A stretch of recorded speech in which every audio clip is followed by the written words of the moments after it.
So it's officially happening.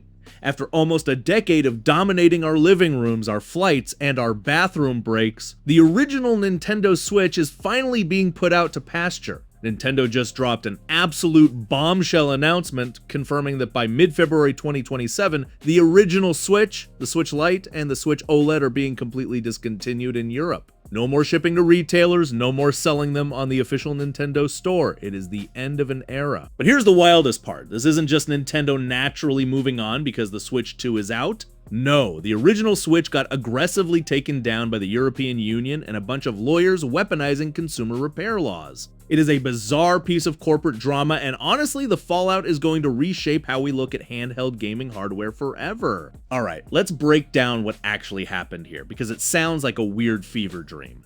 The EU passed a sweeping regulation stating that by February 2027, all handheld electronic devices must have user-replaceable batteries. It's a massive win for the right to repair movement.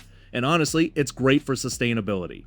Nobody wants to throw away a $500 piece of tech just because the battery stopped holding a charge after 5 years. But for Nintendo, this law presented a massive, expensive headache. The original Switch family was fundamentally built like a smartphone from 2017. Everything is glued down, sealed tight, and a total nightmare to open up. Unless you have a steady hand, a heat gun, and a prayer. So Nintendo had two options. Option A spent millions re-engineering a 10-year-old console, changing the assembly lines, and fabricating a brand new version of the baseline Switch just to comply with the law. Or Option B, just pull the plug, stop selling it entirely in Europe, and focus all their energy on the new generation.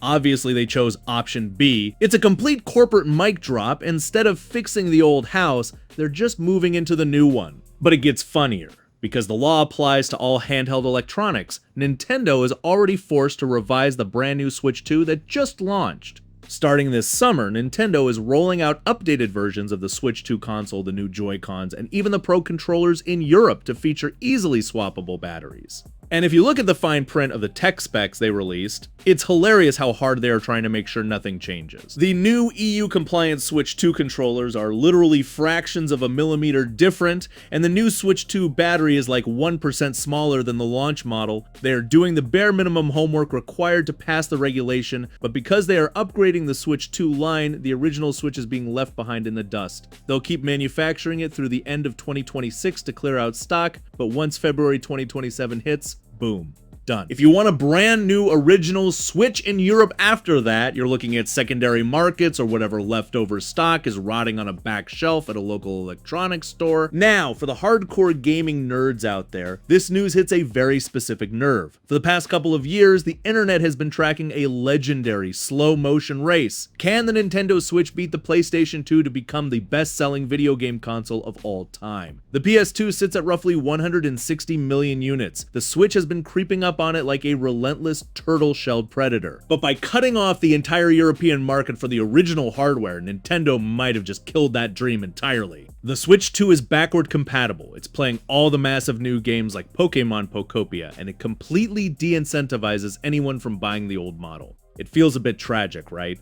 It's like a marathon runner getting tripped by a stray piece of EU legislation right at the finish line. The Switch had one of the greatest runs in entertainment history, but instead of crossing the gold medal line, it's getting archived because changing the battery door was too much of a hassle. Don't panic too much, though. Nintendo did explicitly state that the eShop, Nintendo Switch Online, and server support for the original console aren't going anywhere for the foreseeable future. You can still play your games, you just won't be able to buy a brand new old console in Europe, but what do you guys think? Do you think Nintendo should have bothered making a Switch 1 with a removable battery, or is it time to let the old hardware die? And are you hoping these consumer-friendly replaceable batteries eventually make their way to the US and Japan markets too? Drop a comment down below and let us know. If you like the video, hit that like button, subscribe to the channel, and as always, I'm Cyril. Thanks for watching Switch Planet, and we'll see you next time.